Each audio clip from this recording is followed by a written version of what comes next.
Okay, so in the Ireland of 2026 now, as you're probably aware, we're now told to be Irish is to be from anywhere.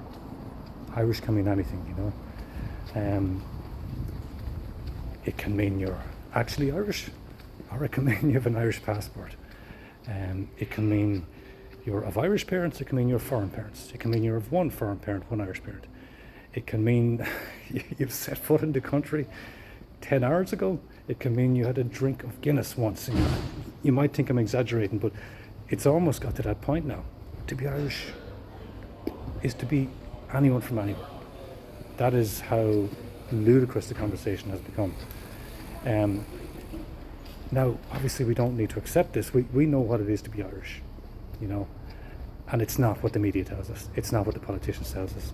It's not to rock down to Killarney to the citizenship ceremony and 2,000 other people and get your Irish passport. Of course, this is not what Irish is, you know, and it is an insult. It's a huge insult, frankly, you know, to us as Irish people to have our identity so sort of eroded and diluted and insulted in this way, and we don't have to accept it because we all know what Irish is. And you know, by the same token, I still wouldn't blame some of the young people today from African background, from Middle Eastern background, from whatever it be, beyond that again, Indian, Chinese, you name it.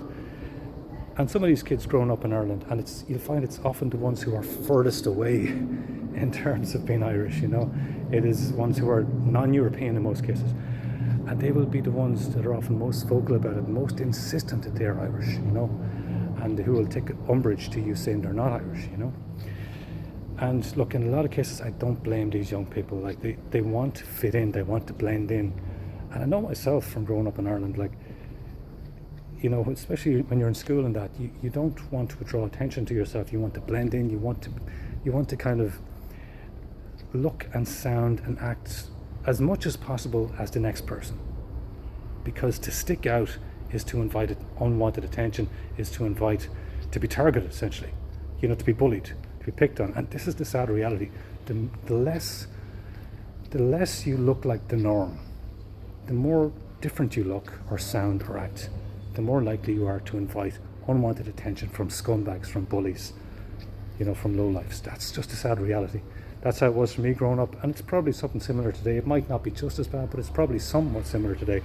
So this would explain a lot of why you have these kids, these young people growing up in Ireland, and the ones who are the furthest away from what is Irish, the ones insisting, or maybe not insisting, but who are more inclined to call themselves Irish and to identify as Irish, and to maybe be a little bit offended if you don't call them Irish, you know.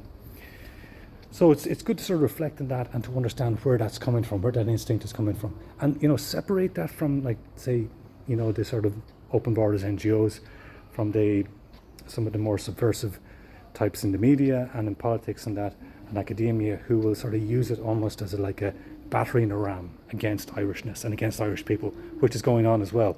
Separate that from the innocent young people who are just doing it as a way to try and avoid attention and to fly below the radar and sort of avoid being picked on by scumbags in school, because that's the other side of it, you know.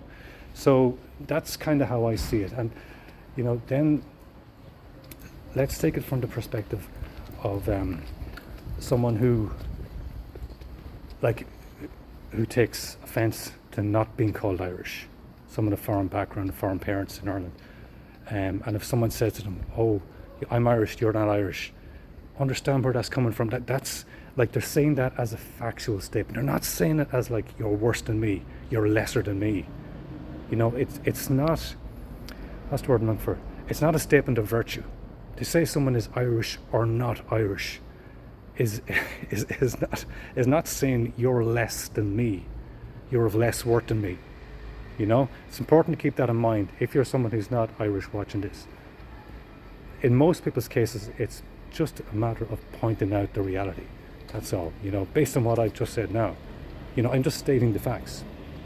I'm not saying anyone is lesser or more than the other, dependent on their nationality or ethnicity, or whether they're Irish or not Irish, you know.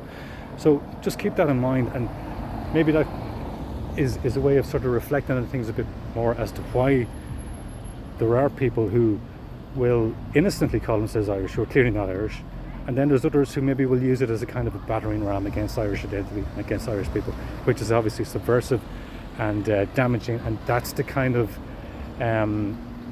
this is the kind of influence you want to be aware of and try and push back against, not against the innocent young people who call themselves Irish purely as a way of avoiding unwanted attention. So keep that in mind.